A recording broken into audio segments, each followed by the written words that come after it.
What is up, guys? JT Tapias, and today I want to speak with you about what restaurants don't want you to know. Discover the shocking truth about your dining experience. Please stay until the end so that I can uncover some of the secrets restaurants don't want you to know. Restaurants, my friend, are in the business of bringing you back as many times as possible. This is called recurring revenue for them. They have masterfully thought out every single aspect of the dining experience.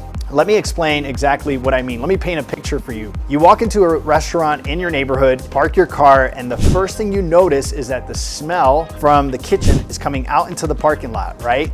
That smell of grilled steak wafting through the parking lot from the kitchen exhaust.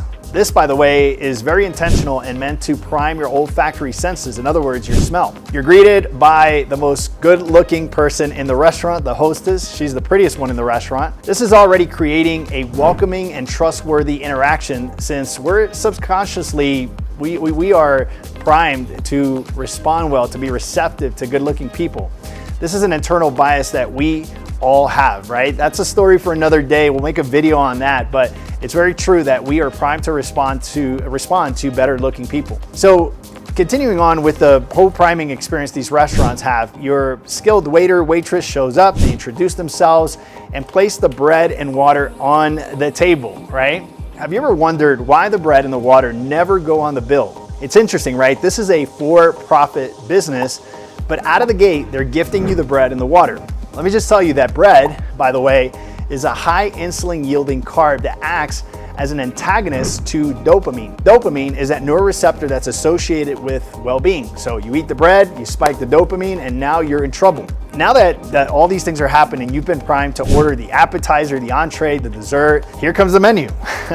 The menu has also been put together in a very intentional way. Welcome to the dark science of menu engineering. Restaurants have paid close attention to your gazing patterns on the menu. In other words, the way you read, right? The most expensive items are usually on the right-hand side of the menu, which typically, this is where your eyes go first, right? This is literally when you open up that menu, the first thing your eyes do is go to the right. The most expensive part of that menu, that dish is right at the top. They know most likely you're not gonna go for that. And so right below that, right? Right below that is where they place the item that has the most profit. We won't delve too much into this because this is a whole other video for another day. But the interesting thing is that most profitable item is right below the most expensive option on the menu, because they know that that's exactly where your eyes will drop.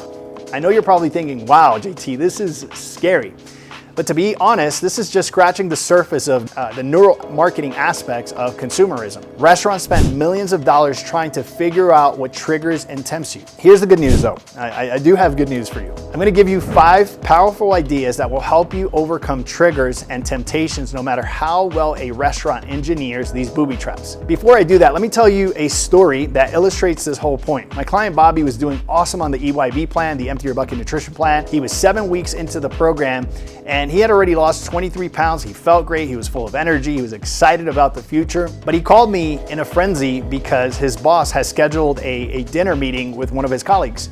He didn't know what to do, and he certainly didn't want to be the awkward bird at the table. I explained all the different tricks that I just explained to you about restaurants and how they try to trap you. But sure enough, as he arrived at the restaurant, he felt overwhelmed by all the traps the restaurants had set up. And even though he knew what was happening, he was still trapped. Bobby got up, he went to the bathroom, he composed himself before ordering, and he remembered the truth acronym that I taught him. Bobby started to reflect on what had triggered him, right? He reflected on how well he was doing inside of the program.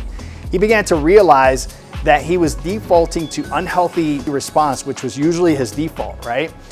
This had always gotten him in trouble. And so he told himself the truth about how he wanted to respond to this particular situation. He resolved to make a healthy choice. Now, let me explain these one by one. The T stands for trigger, right? So that truth acronym, the T stands for trigger. This is the thing you see that draws you to the food, where you start to advertise in your mind all the reasons why you should eat that thing. The R in truth stands for reflection. This is how you start to basically give yourself permission to do certain things. You start to justify in your mind how and why you should do this thing. And then of course, if you do that well enough, quote unquote well enough, the U stands for unhealthy response. If you advertise well enough in your brain, you will have an unhealthy response, right, to that trigger. And then the T stands for truth about the matter. This is when you really you see things, you rationalize them, you can step kind of to the side before you make a decision. And the H stands for healthy response. So you have that truth acronym.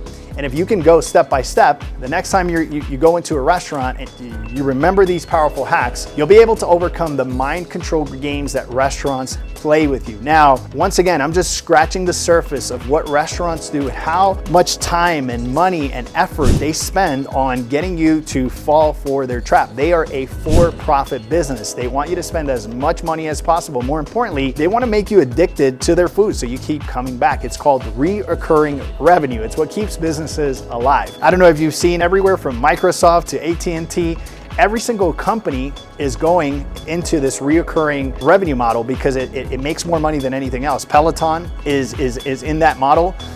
You have all the different gym memberships now are creating reoccurring revenues, because in the beginning it was you would pay for something up front, like Microsoft, you paid for one of their programs, you paid, call it $500, and then you kept the software. They realized that wasn't very profitable. And so instead what they did is they did a membership model so that they could have some reoccurring revenue. Restaurants can't necessarily have memberships, even though I have seen restaurants with memberships. But the way they create reoccurring revenue, that reoccurring model, is by hooking you to their food, and they are exceptional at triggering and tempting you to do these things. So hopefully I've opened your eyes. I believe clarity is power. Now you can see things from a different perspective. Now you just don't walk in the dark and fall for all these things. But now when you go into a restaurant, I promise you, you're gonna see that restaurant with different eyes. And hopefully you can go through that truth acronym, and that will keep you on track. It'll keep you with your health goals if that's what you're doing right now. But it's gonna help you see things from a very different perspective. And I think this is very, very powerful. I hope you've enjoyed this video. More importantly, I hope you put these things to action. My name is JT Tapias with the Empty Your Bucket Nutrition Plan. And this is what we speak about, things that edify the mind, the body, and the spirit. If we're not friends yet, if you haven't subscribed to this channel, please do so that we can stay in touch. And if you enjoyed this video, you're absolutely gonna love this video right here. I'll talk to you guys soon. Ciao, ciao.